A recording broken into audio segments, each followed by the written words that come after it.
Good morning, Red Door. How's everyone doing? If you're out in the lobby, we're going to invite you in to start worshiping. Everyone who's able to, please stand and worship with us. We're just so thankful you're here.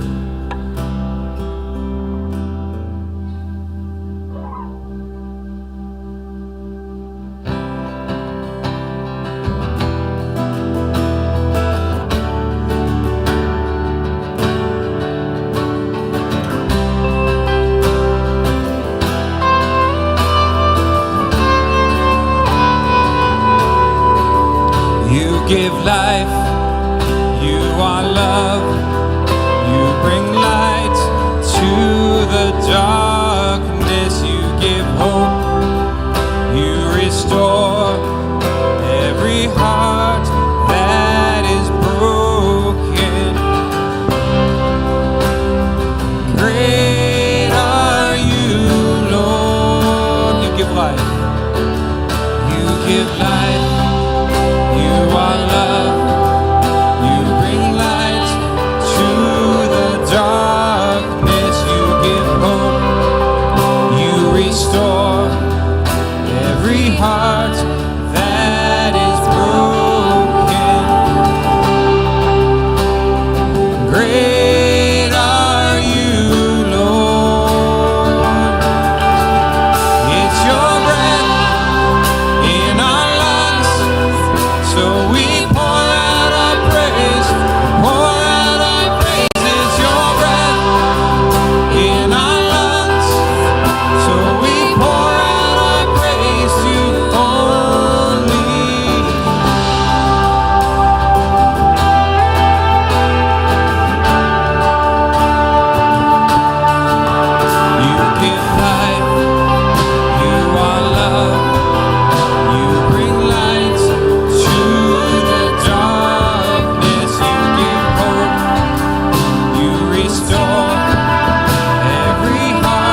Separate. Even if I ran away, your love never fades. No, I know I still make mistakes, but you have your mercies for me every day. Your love never fades. Yeah.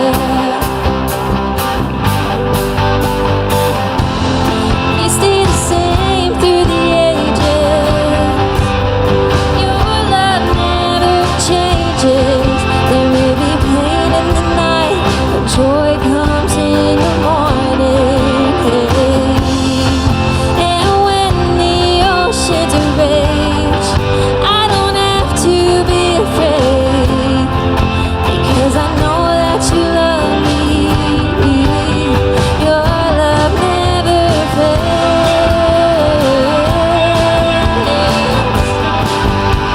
Your love never fades. Oh.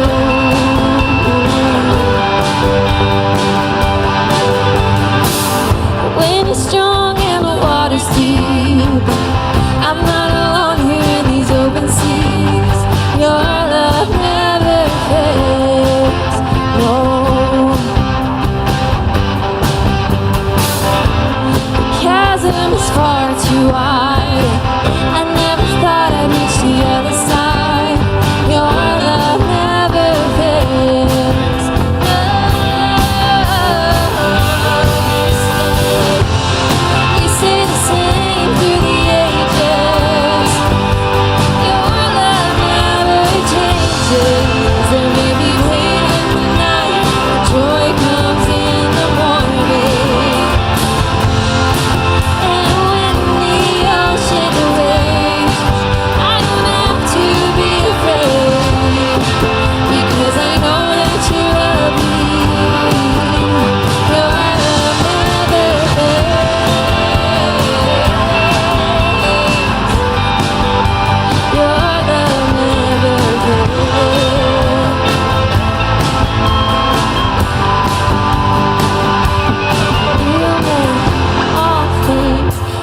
Together for my good. You make all things work together for my good. You make all things work together for my good. You make all things work together for my good. You make all things work together for my good. You make all things work together for my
we love you. Thank you, God, that your love never fails, that your love is so perfect and so pure, even when we're not, and even when our lives are not. And God, as we sing these songs back to you, I just pray that you would speak to our hearts and that we would be sensitive to your presence this morning. And God, it's so easy to fall in love with the things that you created and the things that you've done, the beautiful things that you've made. But God, we were designed to adore you. Lord, you are beautiful. And I just thank you that your love is so good, that we were designed to be filled up with it, for it to overflow. And I just pray that it would transform us this morning. God, we love you.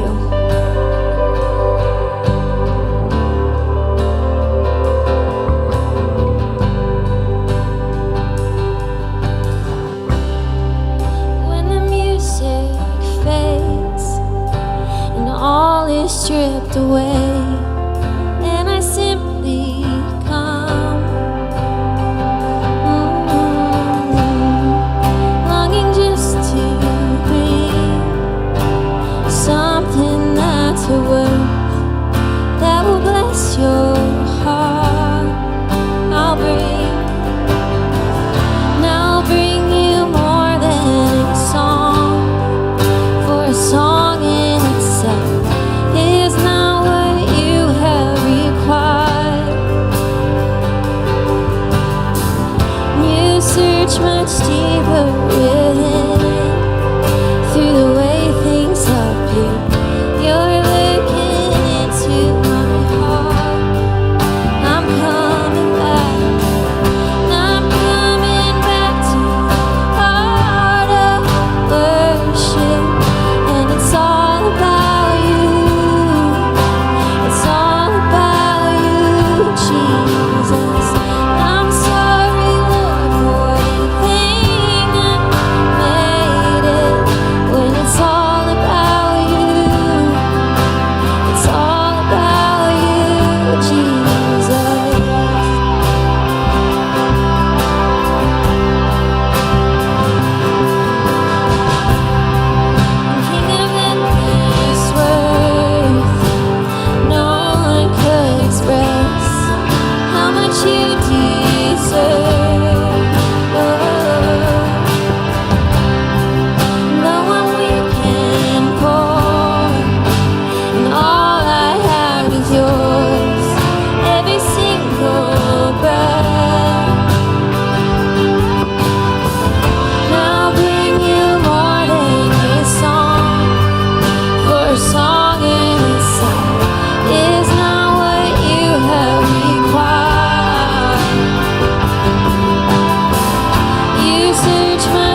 an old song, if you don't know it.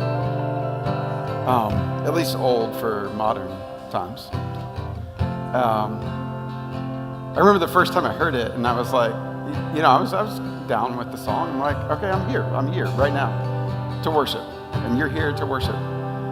But somebody that I just dearly love and respect gave me a new way to look at this. He goes, hey, have you ever thought about that song and God's name?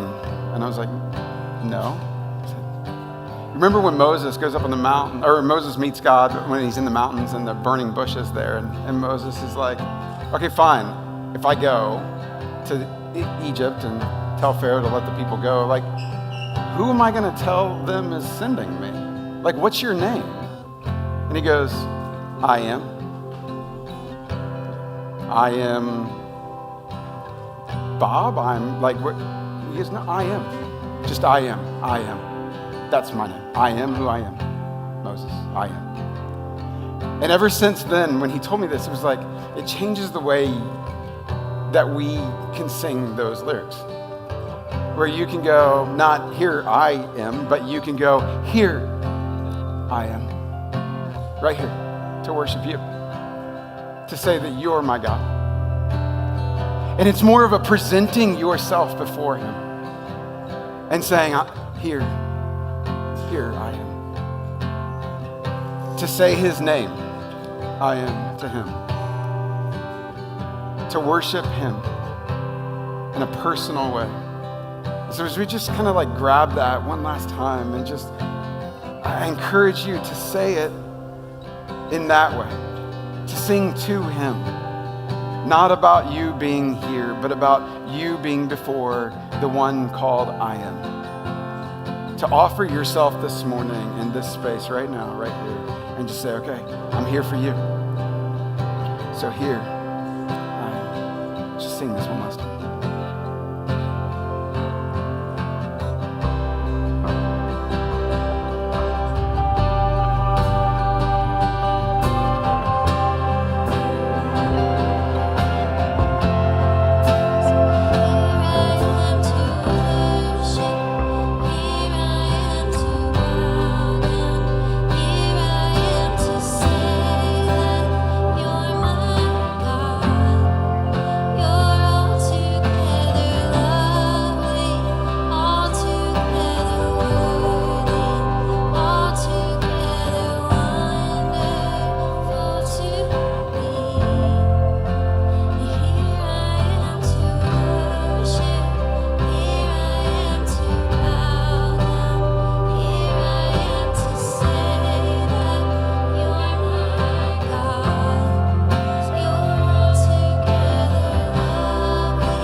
There's something about just even addressing him personally.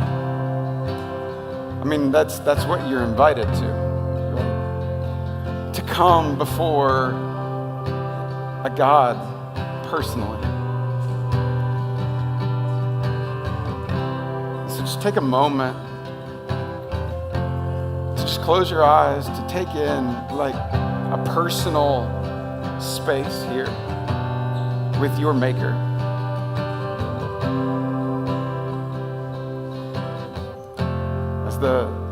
As those words went earlier, to simply come, longing just to bring something more than a song. Because a song in itself is not what he wants. He wants you. Your heart, your attention. And any devotion we have this morning begins with our attention.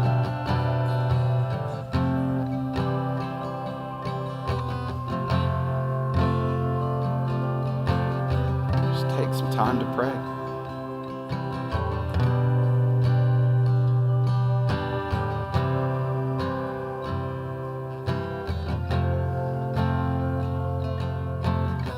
If you're not sure what to pray, just listen for his voice.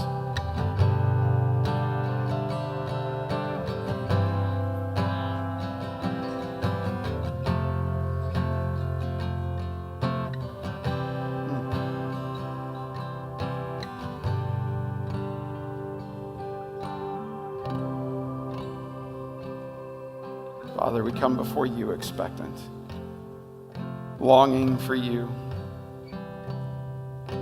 to do something in this meeting with you this morning, to stir our hearts, our souls, that your Spirit would awaken us from the slumber that we find ourselves in too often, that we would be stirred.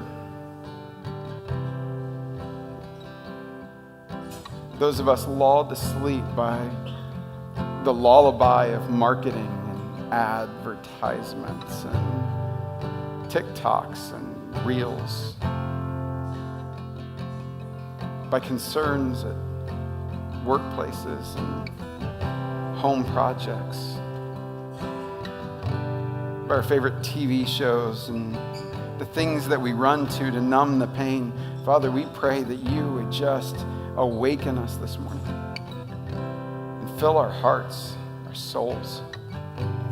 Remind us of what we're called into, who you are and what you want to do with us, that we hold a treasure of this good news of the kingdom in these jars of clay of our bodies.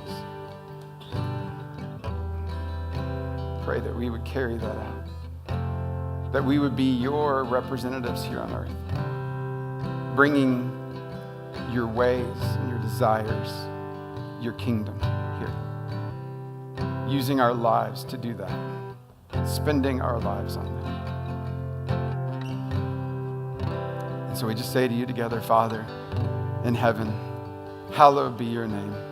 Your kingdom come and your will be done on earth as it is in heaven. Give us today our daily bread, and forgive us our debts as we also have forgiven our debtors. And lead us not into temptation, but Father, deliver us from the evil one. Amen and amen. Good morning. Welcome into the space. If you would just stand up and turn around and greet the people around you. This is a special moment for each other. 2nd through 5th graders, you can head out through those doors. Brandon is back there. And if you're a parent of a 2nd through 5th grader, you can lead them out that way and meet the leaders there. All right.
Week is coming. Are you guys excited for Hope Week? Hey, I am excited to share with you guys at the very tail end of Hope Week, we have a foster family fun night. And so this is a really cool opportunity. We get to invite foster families in and give the foster parents a much needed break. You guys, we have foster families that travel from like all sorts of different counties from all over the area, from Dayton, around here in Cincinnati, and we get to love on those families and we get to love on those kids and give those parents a night out to go home and have a nap or go out to dinner and have a date night. So we invite you guys to come and serve and love on those kids with us. This is something that's really fun that you can do as a family. We came last time as a family. My girls came. They got to come hang out. So if you have little ones, they can come and hang out as well. And so that is not this Saturday, but next Saturday, August 9th. So you guys can sign up for that online or on the app. And I've already talked to Mark. There are quite a few foster families that are already signed up. So we are excited for that. Hey, if you guys have been around for any amount of time, you've probably heard us use the phrase, love gives. Yeah. So we do believe that love gives, and there are a couple of ways. If you want to give financially around here, there are these love gives envelopes at the Love Gives boxes that are outside of these doors and these doors on the side. You can give physically that way. If you want to give online, you can do that, or give through Venmo. And then lastly, if you guys are new around here, there is a hello card that is in your chair. If you guys are joining us online, there should be a little QR code that is on your screen right there that you can scan and fill out. And we just welcome the opportunity to say hello, get to know you guys a little bit. If you're physically here in this space with us, right outside of these doors and to the left is our Welcome Center. We have a gift that we would love to give to you, so you can give that to the Welcome Center, and they have a gift for you.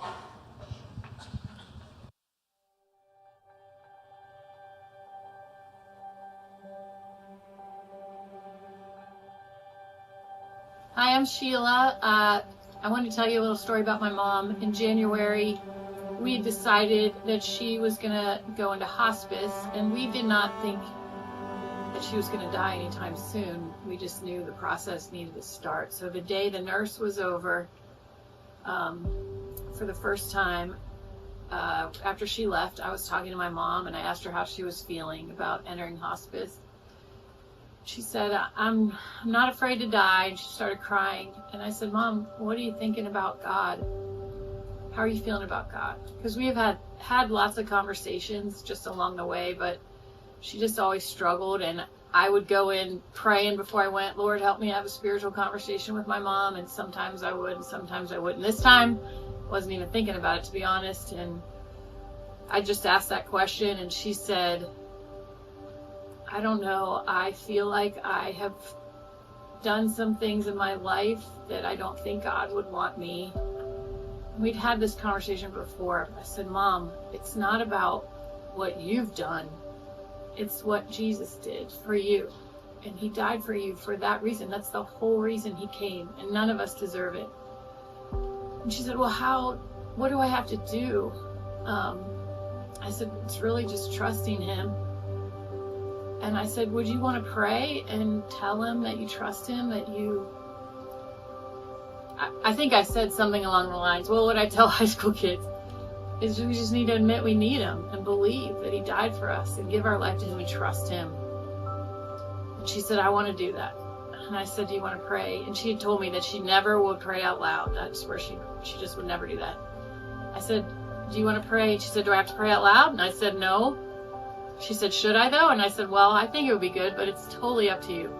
She said, I want to pray out loud. And then she prayed the most beautiful prayer, just trusting God with her life and saying, I need you, and I know I'm not good enough. It was beautiful. And sometimes I think God just did that for me, because 5 days later she passed away and we weren't expecting that. And honestly, I didn't know that that was the last real spiritual conversation we would have. And I'm so grateful that it came up, that I asked a couple questions, and that I got that assurance of her trust in the Lord. It changed everything. And so I guess I'm just grateful for that conversation. I stayed a little longer. I had to go. She was going to dinner with her friends in the building, and I had to go to Young Life stuff. And I told her about Psalm 23, and I talked about Jesus being the good shepherd, and then I left. And gosh, if I could go back, I would have stayed there all night. But I was very thankful for that conversation.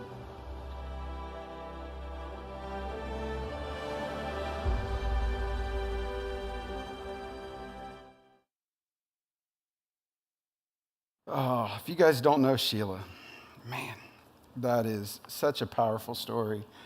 She has given her life to so many students here in the Fairfield area, Winton Woods, Forest Park. I mean, she's impacted a lot of students through Young Life. Yet our own parents and our own family mean so much. And as we've been walking through this whole story about how we are called not just to follow him, but to join him in his mission of rescuing the world, just this story that Sheila had shared about talking to her own mom was so important. And that text there of 1 Peter 3:15 is the only text we really have this morning. I have, over the last 3-4 weeks, gone for quite a while and what I've had to say. And I've been surprised by my own almost passion for this. I shouldn't have been, but sometimes you just get caught by certain things that are for us at a certain time that's special. And I think this idea of what we were made for, to be people who join Jesus in this mission, in his mission, that it's his mission, that he invites us to join in with him, is so important. And I just want to talk about it with you. But talking isn't enough, is it? Like, it's got to go from here into the world. And man, this is where we go today. And in some ways, just preparing us for what we even get to put our hands to next week in an incredible act of love and generosity towards our city, towards people here.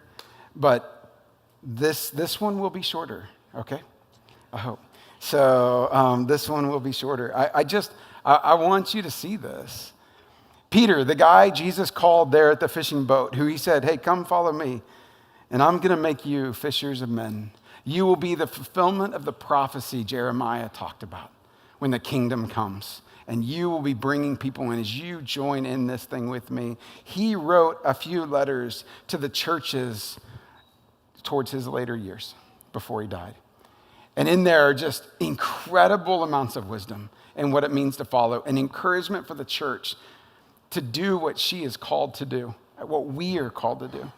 And 2,000 years later, we get to just read his mail and see what he was saying to the church then that is also for us now. And even though this wasn't written to us, it was massively written for us.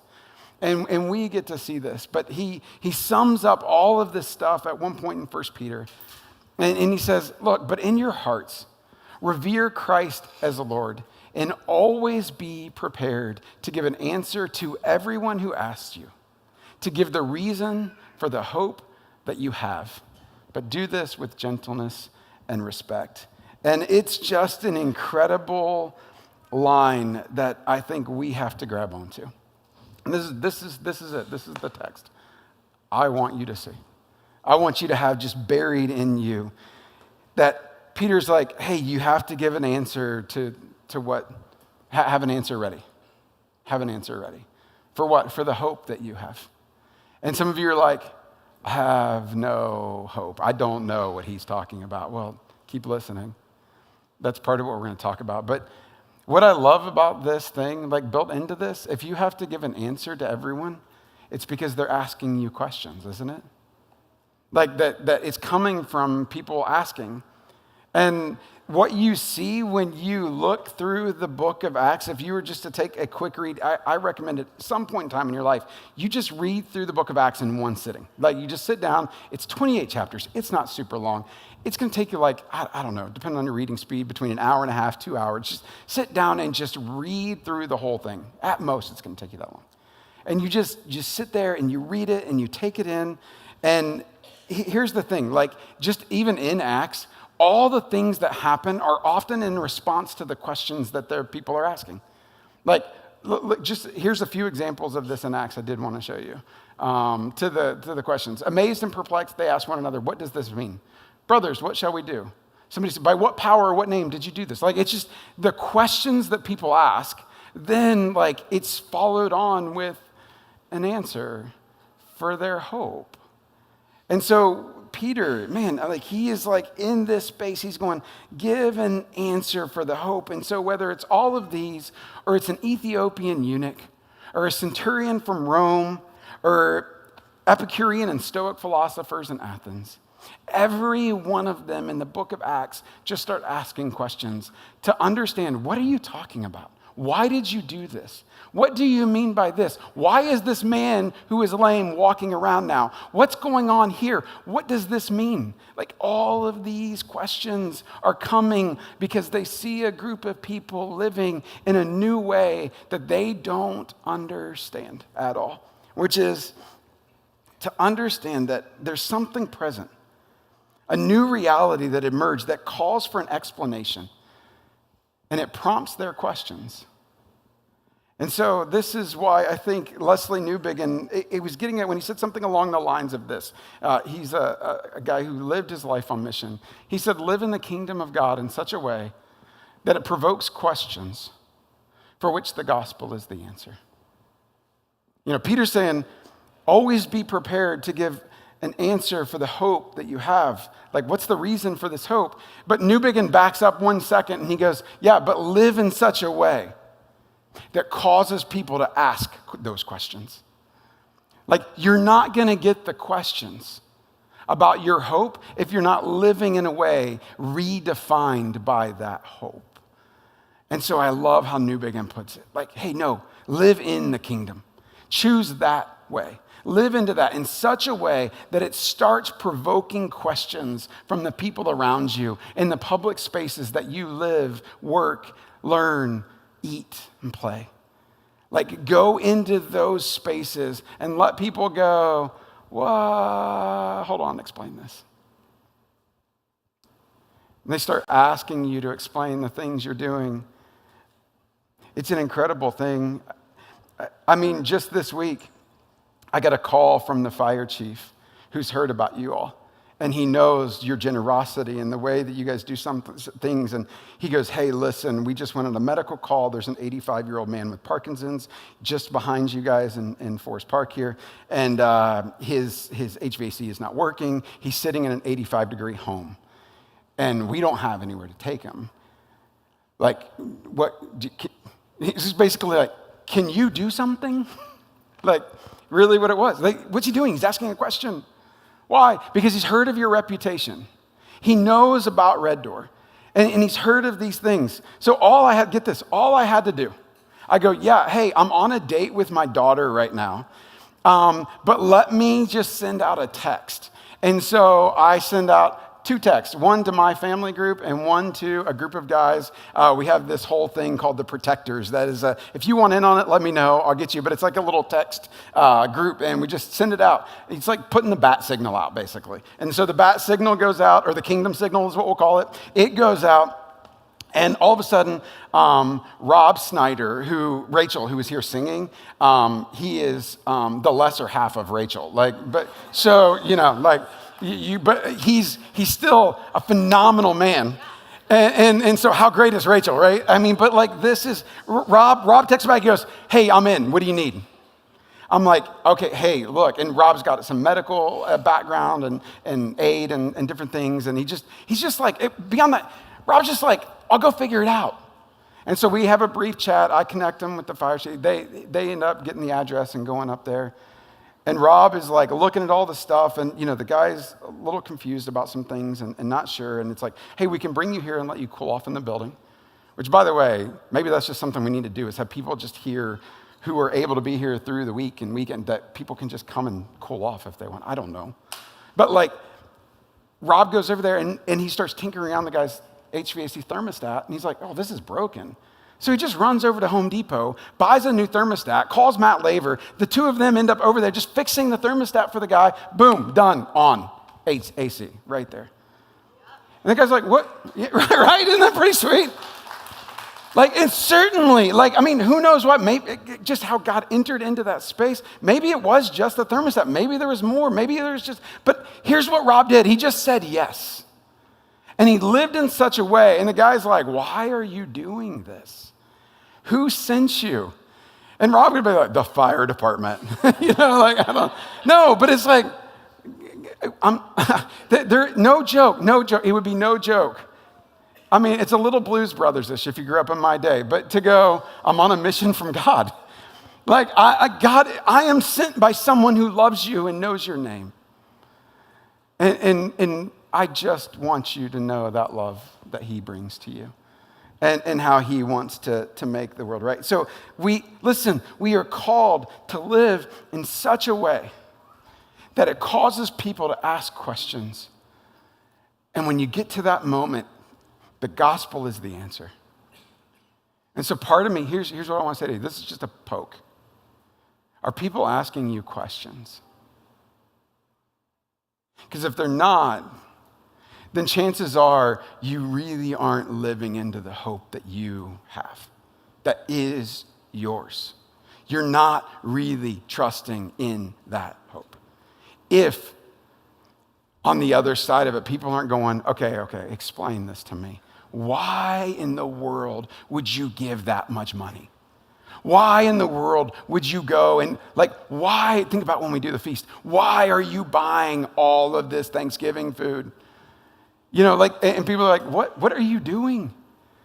And you get a chance at that moment to go, oh, I'm on a mission from God. I'm bringing the kingdom of God into this world, one turkey at a time. One act of generosity and love at a time. Or, in the words of Mother Teresa, one small act of kindness at a time. Just showing these pieces that are there. But look, I just want to be in this. I just want you to see this text. And then I want to talk about what we have next week, all right? He says, but in your hearts revere Christ as Lord. This is where hope begins. The beginnings of hope is when what Jesus has done and who Jesus is. And notice he doesn't even use the word Jesus. He just uses the word Christ. And you're like, why does he use his last name? Well, Christ isn't his last name. We can do that later. Christ is a title. It means king. So revere the king as Lord. And that word revere actually in Greek is this word for make holy. Like hold him out as holy, set apart, different, unique, worship him. King Jesus, understand that he is the king who went to the cross to rescue this world. And you have him in your heart that way where it has just wrecked you in the best way possible. If he has found that place in your heart where you understand what it means that this world has a new king, and his name is Jesus. But there is a new king in charge, and he is bringing his kingdom. The moment your heart does that, the moment hope begins to take root. And you will know true hope because you will know this thing called the gospel, the good news that Jesus has come to rescue us from sin and death and bring true hope in the world. Because this is a hope that says that what happened to Jesus Easter Sunday and the resurrection is available for everyone in him. This is what Sheila was able to share with her mom, wasn't it? There are moments before she would pass, not knowing that it had even come to that moment. Sheila was ready. Think about this. She was ready to give an answer for the hope that she had because Sheila has set apart Christ and revered him and worshiped him. So that's who she is. She was just speaking from the overflow of her own life, and she wanted her mom to know that same love in Christ that she knew. She just wanted her to have that. And so that when that takes root, when you've set apart Christ, or you've in your hearts revered him, that moment is when you start to live from a place of hope.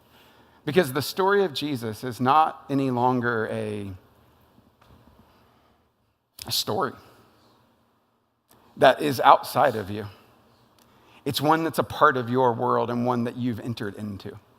It's one that's swallowed you up and given you a new hope and a new future and a new way where you understand the world in a completely different way than you had before.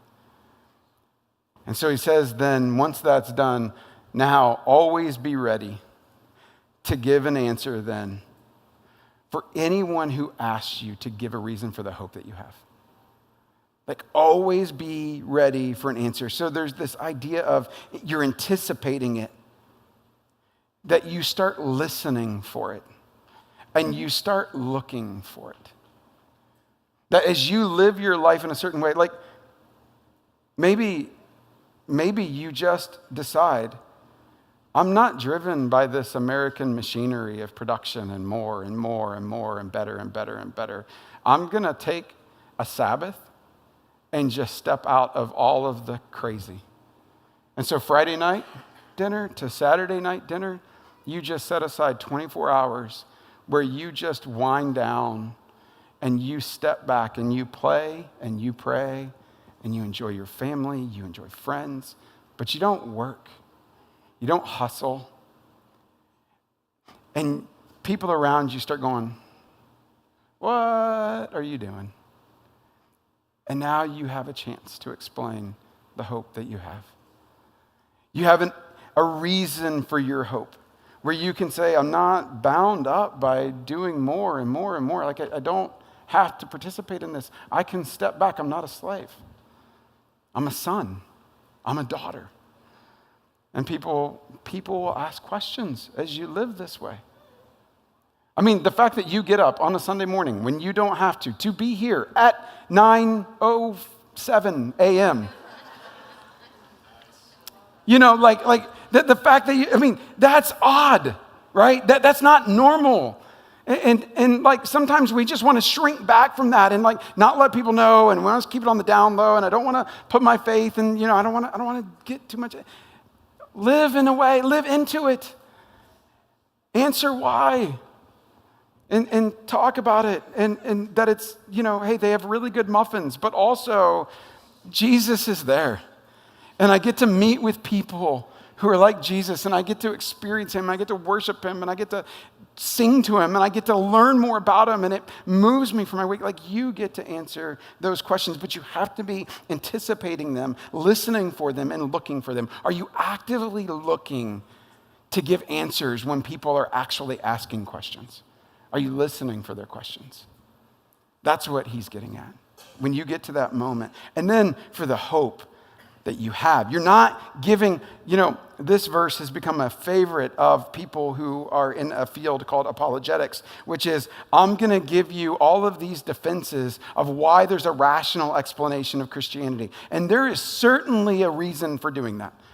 There are people who are asking very rational questions that need very good answers, and we should, but that's not what Peter's talking about here. He's not talking about walking somebody through all the technicality and intricacies of New Testament interpretation and the historicity of certain things. That's not what he's getting at. What he's getting on here is your hope. Can you explain your hope? Not the logical understandings of Christianity. We should be able to do that too. But that involves a lot of extra education and a lot of other things. And most of us, that's not what Peter's not expecting you to have all of those answers for all the knowledge of all the things at all the times. He's going, can you just talk about your hope? That's it. That it's your story. It's part of your world and your life and your hope. He goes, this is just a chance for you to share what you've been rooted in. Talk about your hope. And what is your hope? What is your hope? My hope, in one sense, is that you've been around Red Door long enough. Okay, let me just say this. I get it. I know I don't say things maybe the way you grew up in church hearing all the time. Like, I once had somebody say, Red Door really needs a glossary. So when you say something, we get that, somebody else said, why can't you say things the normal way? And I'm like, I don't know what that is. I don't understand things that way. I'm explaining to you how I understand this and the hope that we have And man, when you read the New Testament, you know that the hope that we have is not going to heaven when you die. That's not it. That's not the end of it. That's not the end story. The hope that the New Testament talks about is something called resurrection. It's something called restoration. That God is going to undo all the evil in this world. That he's going to bring justice to those who've oppressed this world and carved it up and remove evil and oppression and all the things that have gone wrong. He's going to do that. And then he's going to restore not you to some sort of angelic status where you're going to float around with wings. Like that's not what he's doing. He made you as a human being. He handcrafted them in the garden in the very beginning. Just go back and read that as he crafts them and places them there in that space. He's going to remake you as a human being again. I mean, sin makes us less than human. You know, like often we say things like, oh, sorry, I screwed up. I'm just a human. No. To be human is to be made in the very image of God. To be human is to be handcrafted by him and breathed with his own breath. That's what it means to be human. The problem is we've become less than human through our sin and our inaction, our defacing of others, our lying.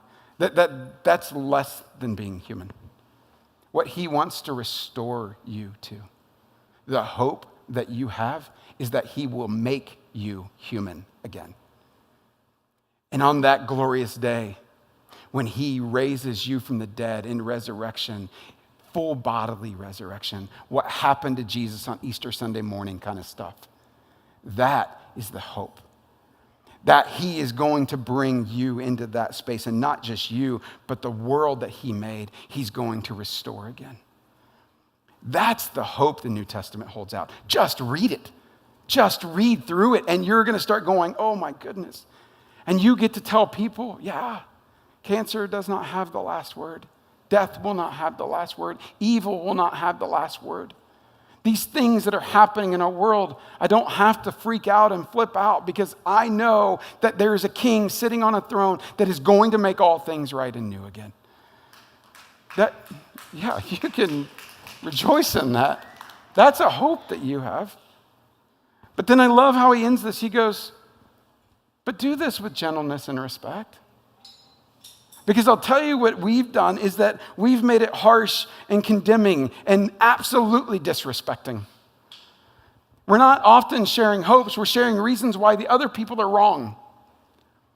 And he goes, no, share your hope with people. And you do it with gentleness and respect. You got to realize these people are meeting a Roman world that is unbelieving.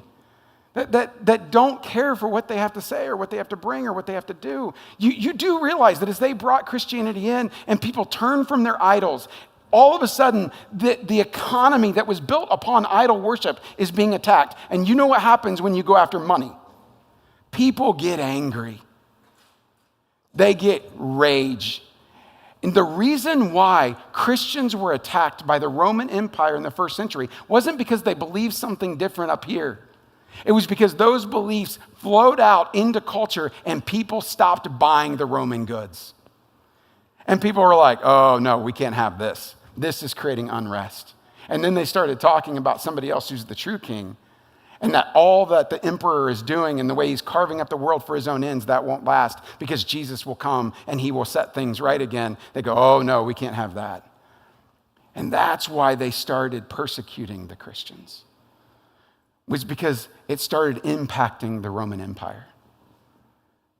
And he goes, hey, when they are evil towards you, when they cause you to suffer, when they persecute you, you're keeping Christ as Lord. That's the whole context of 1 Peter, by the way, is telling them now that you are suffering because of what you're saying. You don't respond and return evil with evil. You give gentleness and respect to a world that doesn't want to listen and people that want to hurt you.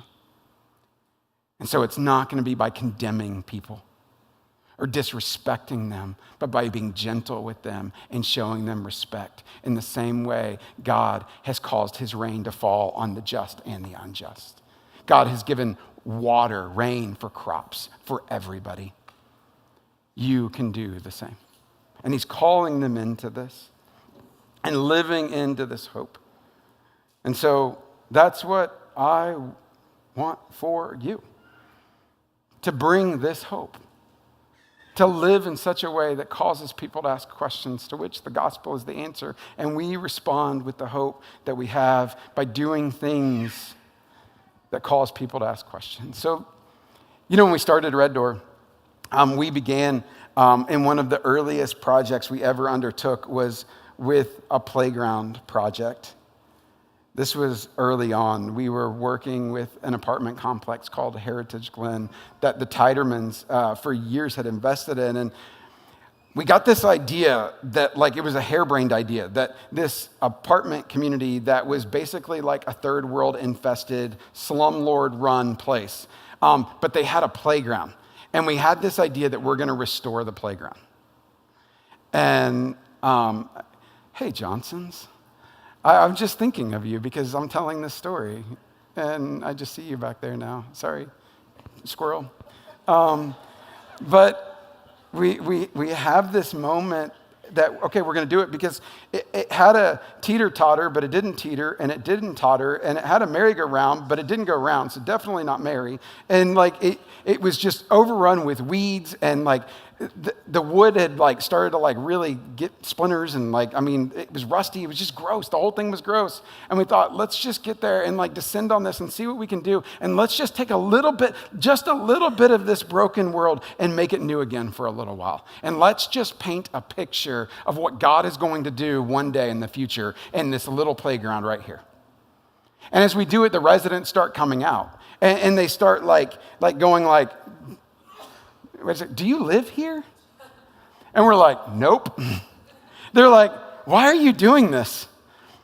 Because Jesus is the Lord of the world, and he's making all things right, and we're going to start right here with your playground. Can we join? Heck yeah. Here's some stuff. Jump in. And so family started jumping in, and they started working with us and doing it all. And it was a whole 2 days of just a lot of work and a lot of sweat and tears and elbow grease and fixing. But by the time we got done, man, there was just this little pocket of almost like Eden in the middle of this slum.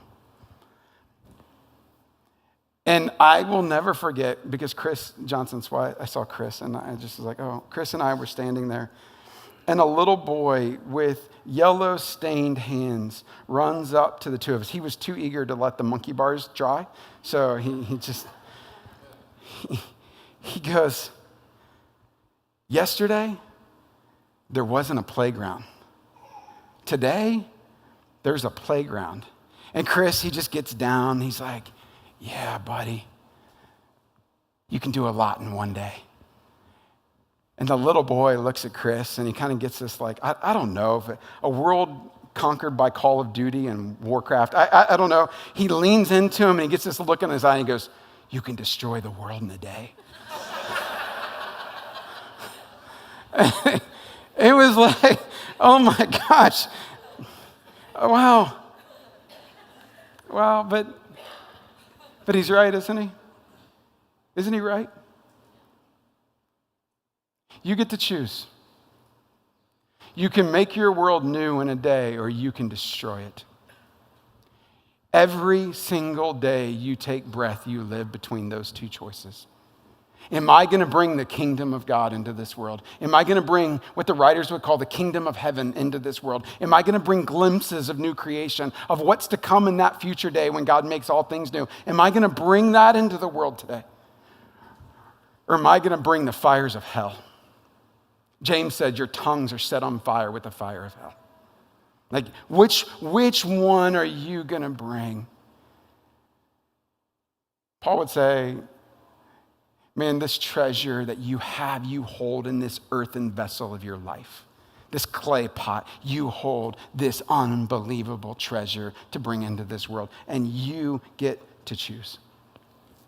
If the gospel is to enter our world, our city, it will only be by movements, listen to me, that begin with you, the local church. Who else is going to do it? Rescue is not coming from a political party. There's no donkey and no elephant that will ever do this. or no third party that springs up to make it happen. There is no parliamentary system that will fix it. There is no king on this earth that will. There is only King Jesus, and he has been working to do that, and he chooses you as his agents and representatives and sends you out into this space. And it's only when you know the reality of this new creation and you make it present and known and experienced, in which all of us go into every sector of public life and begin to claim it for Christ and his kingdom and the things that he's doing, and expose every darkened area of public life by the beauty and light of the gospel. When we do that, and only when that will happen, as long as we give our lives away and recognize that it is for the sake of those who are not yet members of this that we exist, because that's exactly what Jesus did. He gave his life away for those that saw him as an enemy, those who killed him. And man, that cross of Jesus Christ, it says two things to us. That when God came, we were an enemy towards him, but you were beloved by him. And man, we get to do that in an incredible way. And my hope is that we do that every single week. But we've decided to put something in our calendar on a yearly basis called Hope Week. That we would have a rhythm, and hear me on this, that we would come together collectively to do some damage for the kingdom in 1 week that would just be us coming together in that space. 1 week, that's it. 1 week that we get to just set aside and go do some incredible things.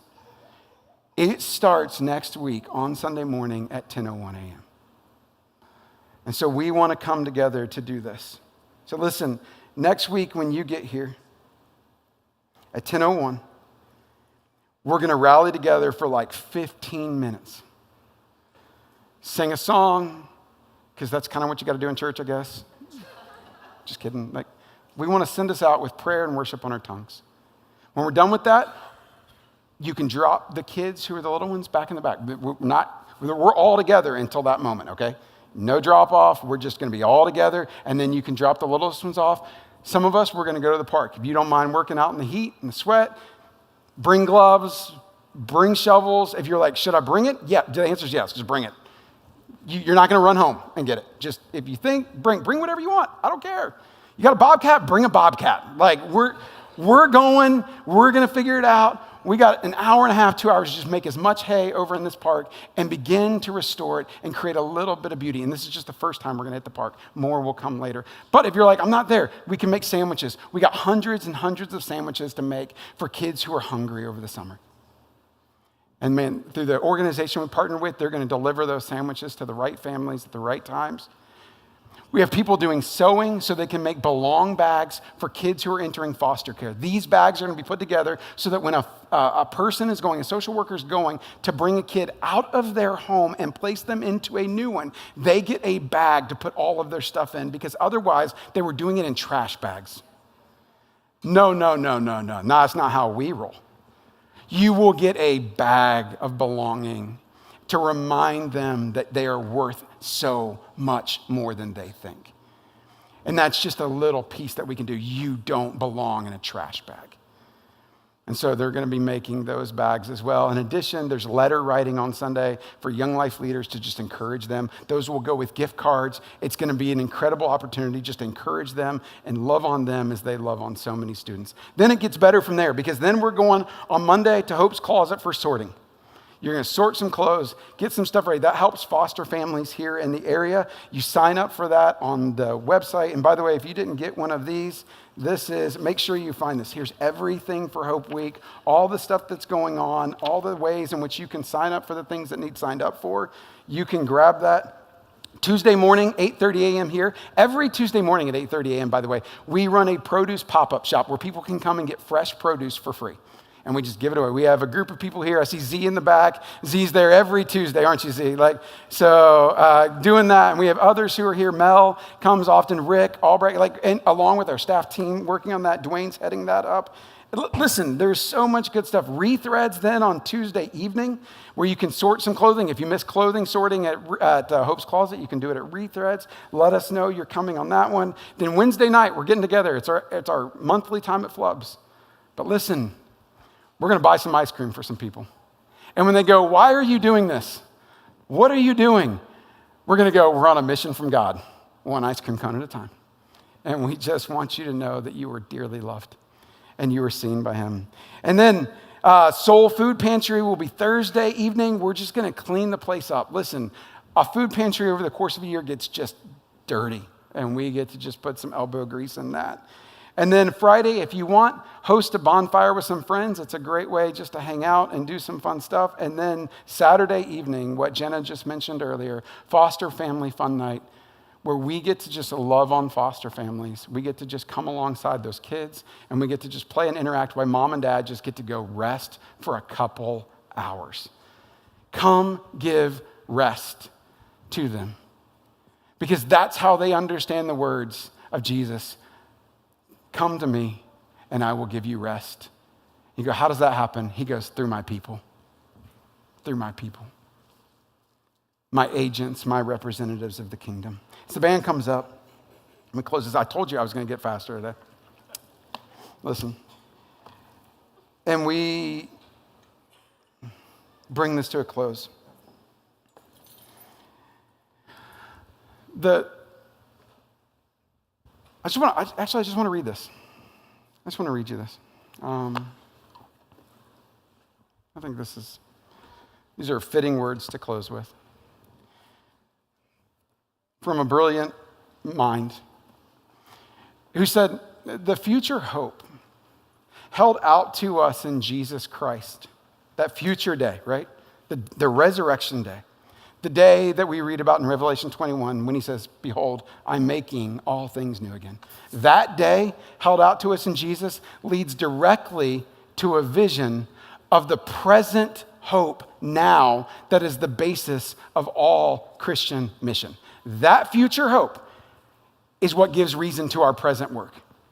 To hope for a better future in the world, for the poor, the sick, the lonely, depressed, for the slaves, the refugees, the hungry and homeless, for the abused, the paranoid, the downtrodden and despairing, and in fact for the whole wide, wonderful and wounded world is not something else, something extra, something tacked on to the gospel as an afterthought.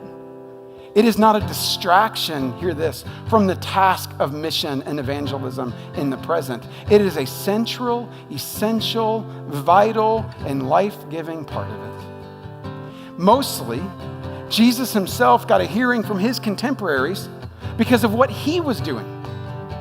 Show and tell. They saw him saving people from sickness and death, and they heard him talking about a message of salvation, the message for which they had longed that would go beyond the immediate into that ultimate future. But the two, hear this, these two things, the present and the future, were not unrelated. The present one, a mere visual aid of the future one, or a trick to gain people's attention. The whole point of what Jesus was up to was what he was doing close up in the present, what he was promising long term in the future. Rescuing people from corruption and decay of the way the world presently is, so they could enjoy already in the present that renewal of creation, which is God's ultimate purpose. So they could thus become colleagues and partners in that larger project. Or to put it simply, the playgrounds we restore right now in the present are a sign, a foretaste, a glimpse of the playground that is going to be created in the future. In a world that will be set new and set right. And so let's start painting pictures. If you would stand.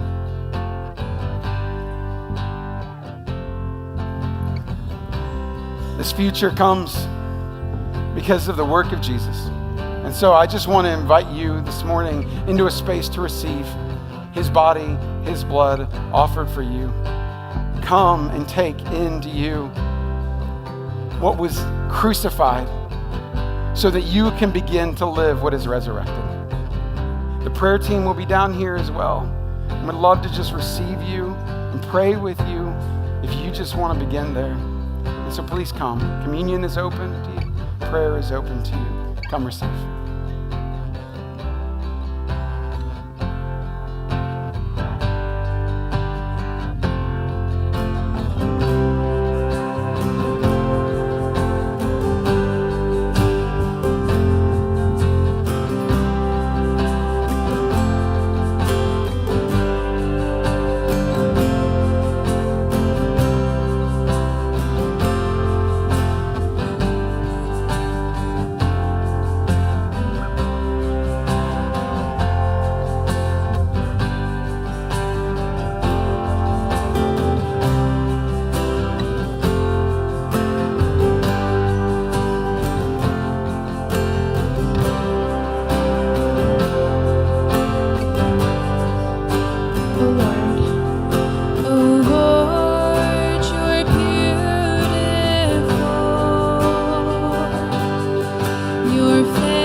Guys, next morning or next Sunday will be a different morning. And I just want to encourage you to be here at 10:01 as we begin, and then we'll send you out or send you to different places in this building where you can get your hands dirty, where you can begin painting pictures of God's future. And so we have a few canvases to paint on, and I'm excited for that. If you'd raise your hand for blessing. May you know that you are God's kingdom people being sent into this world to bring little glimpses of that future day, little pockets of Eden, one bit after the other. Be blessed. Go in peace. See you this week.